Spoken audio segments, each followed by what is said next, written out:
Heroine madam, ஒரு ஒரு கேள்வி. அதாவது நீங்கள் அருமையாக நடிப்பீங்க, நான் கூட ஏன் தொடர்ந்து பண்ண மாட்டேன், தமிழோட மலையாளத்துக்கு அதிக முக்கியத்துவம் கொடுக்குறீங்களோ?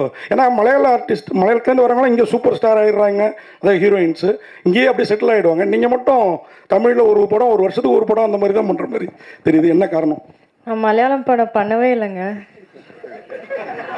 திருச்சிற்றம்பலம்க்கு அப்புறம் இதுதான் பண்ணிகிட்ருக்கேன் இப்போது.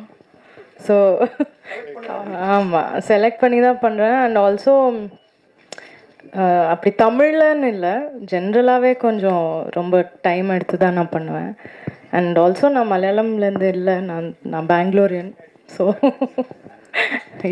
எல்லா பாஷையும் பேசுவேன். நான் தமிழ் வந்து மலையாளத்துக்கு விட பெட்டராக பேசுவேன் தமிழ்.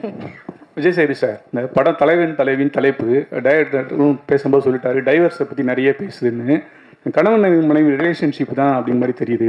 ஆமாம் சார். ஒரு 5 வருஷம் 10 வருஷம் ஆகிட்டுனா கணவன் மனைவிக்குள்ள ஒரு அண்டர்ஸ்டாண்டிங் வரும். இவங்க இப்படி தான் திருந்த மாட்டாங்க, நம்ம அட்ஜஸ்ட் பண்ணணும், விட்டு கொடுக்கலாம் அப்படின்னு கணவன் மனைவிக்கு ஒரு அண்டர்ஸ்டாண்டிங் வரும். இந்த புதுசாக வரவங்களுக்கு நிறைய சண்டை பிரச்சனை, அது இப்போலாம் நிறைய டைவர்ஸ் ஆகுது.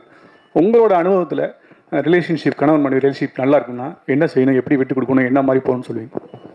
சார், முதல்ல இதுக்கு ஒரு பொதுவாக சொல்கிறதுக்கு எதுவும் இருக்கான்னு எனக்கு தெரியாது. ஏன்னா அது 2 பேருடைய தனிப்பட்ட பர்சனல். ஓகே. ஆனால் சில சமயம் நம்மளாம் முடிவு எடுக்கிறோம்ல, பண்ணிக்கலான்னு தோணுது, சில சமயம் சண்டை போடலான்னு தோணுது. அது டைம் கொடுத்து பார்க்கலான்னு இருக்குது, வேகமாக இல்லாமல் கொஞ்சம் டைம் கொடுத்து பார்க்கலான்னு இருக்குது. அதுவுமே அவங்களுடைய சொந்த இதுதானே முடிவு தானே ஒழிய வெளியிருந்து ஒருத்தர் சொல்ல முடியுமில்லை. பட் அவசரப்பட வேணாங்கிறது தான் அதிகபட்சம், வேறு ஒன்றும் இல்லை. கொஞ்சம் டைம் கொடுத்து பார்க்கலாமா அப்படிங்கிறது வேறு ஒன்றும் இல்லை. விஜய் சேதுபதி சார், இப்போ நீங்கள் வந்து ஒரு மிகப்பெரிய பக்குவப்பட்ட நடிகர், இண்டஸ்ட்ரி பற்றி எல்லா விஷயங்களும் தெரியும்.